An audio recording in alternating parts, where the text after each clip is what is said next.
A national campaign by workers for better pay recently took on President Trump over a choice for cabinet. His first candidate for Secretary of Labor, Andrew Puzder, recently withdrew after mounting controversy over his business and personal life. Our guest is one of the leaders of the campaign from Boston, a fast food worker. He's a member of the National Organizing Committee in the Fight for 15. We'd like to welcome Darius Cephas. Thank you very much for being with us, Darius. Thanks for having me. First of all, how do you feel about the way this worked out? You know, here's this the fellow that you're going after, and all of a sudden, you know, he's just dropped gone. out because he wasn't ready. These are things people understand, that the Secretary of Labor is somebody who enforces labor laws. We should have someone that supports the working community and the working people versus someone who supports corporations. His fast food chain or his corporation, his business has more violations than any fast food chain out here. So how can someone like that step into a place where to enforce labor laws? It makes no sense.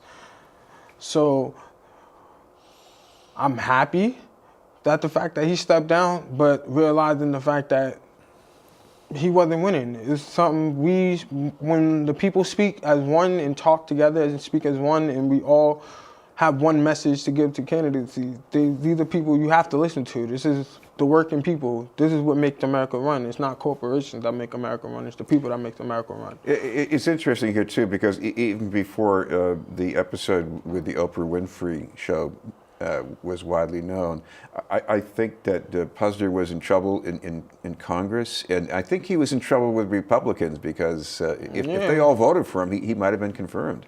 Yeah, but the thing about it is a lot of people understand that it's the position you have to work, is what you work. You work to support the labor laws and enforce the labor laws. That's your position. You can't give corporations relaxed labor laws and expect workers to keep enduring sexual harassment, discrimination at work, and keep enduring low pay. These are things that we need more. We need higher pay. We need people in position who are taking these seats in politics to actually work for the people and not against the people, because it makes no sense to me. I want to start with the sexual harassment because there has been some research done on this about how bad this problem is where you work, in the fast food industry at least. Yeah, it's happening. It's happening a lot in restaurants for female workers, and it's a lot of pressure for workers to actually live off of getting low wages and knowing that that's the only way they can support their family at the time being, because they're not being hired at any corporation jobs or secretarial jobs where, you know, you want to work, you want to do better in life, but life gives you certain things and you have to work with what you got. And they endure all this stuff, and it's not right. These are things, there should be punishments for this. There should be people that take actual, real approach to it, because the simple fact is it's happening every day. Now, it occurs to me, too, that a Secretary of Labor and the whole Labor Department, they're important because if there are problems with safety on the job, or if you've got people whose wages aren't being paid, I mean, ultimately, you got to go to them, right? Exactly. And Andy Puzder was one of those people that had wage theft violations against his corporation, that had sexual harassment charges brought up against his corporation. These are things that happened to him already, and he don't do nothing about it. Why could they continue to happen? So for him to even being thrown into that nomination, to me, was ridiculous and a slap in the face.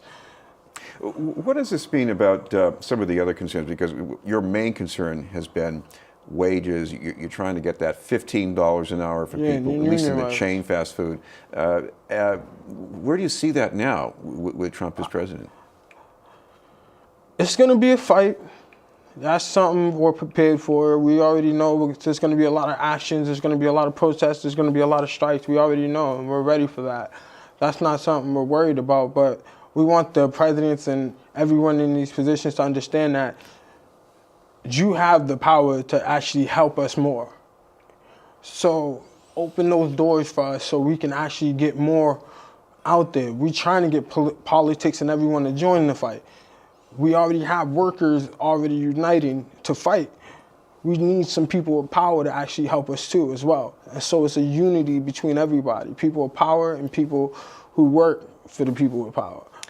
Talk about what you were doing around Puzder, because this wasn't something that happened in just the last couple of weeks. Your organization has been working on this for months, really. Yeah, we have actions across the United States protesting against Puzder. It was something that we need someone who works for the people. Like, that's somebody who will enforce labor laws to corporations, not work against us.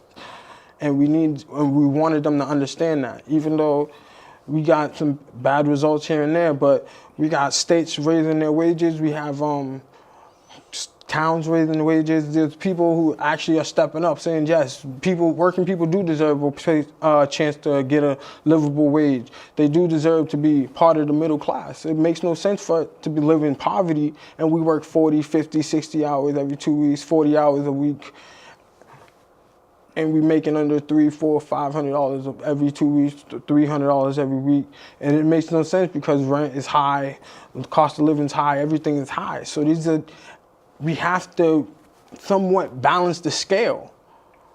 Chris, another thing a lot of your coworkers have to worry about, and I guess you do too, is that you got to know your hours reasonably in advance, because you got people who are, they're juggling 2 or 3 jobs. They got to show up here, they got to show up there. Exactly. So you need some help with that. What do you do? Like some jobs, some managers, I give it to them. They do work with a lot of workers, and they understand the situation and the severity of the situation, that you have to make sacrifices and you have to do what you have to do to make it to ends meet and make the rent at the end of the month, pay for food at the end of the month, take care of your responsibility.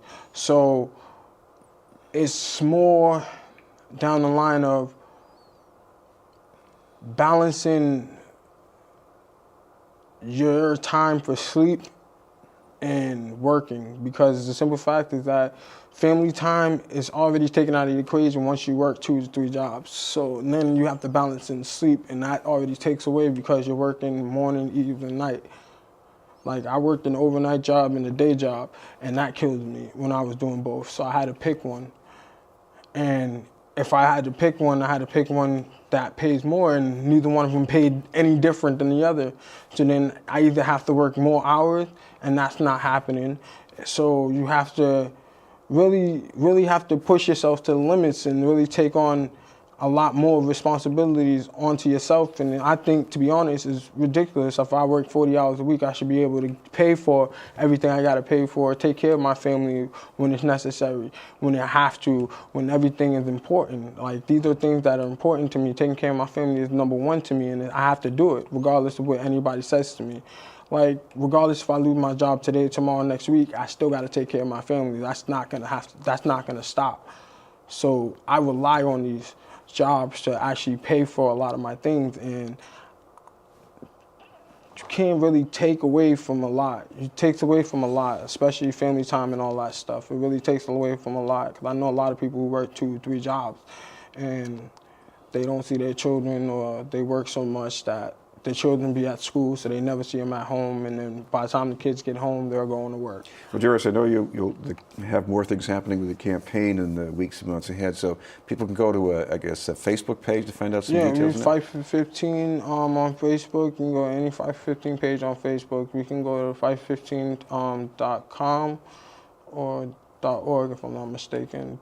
But yes, you can go on there and you can read about everything we're doing. We're doing fact checks on everybody, so you can learn about everything.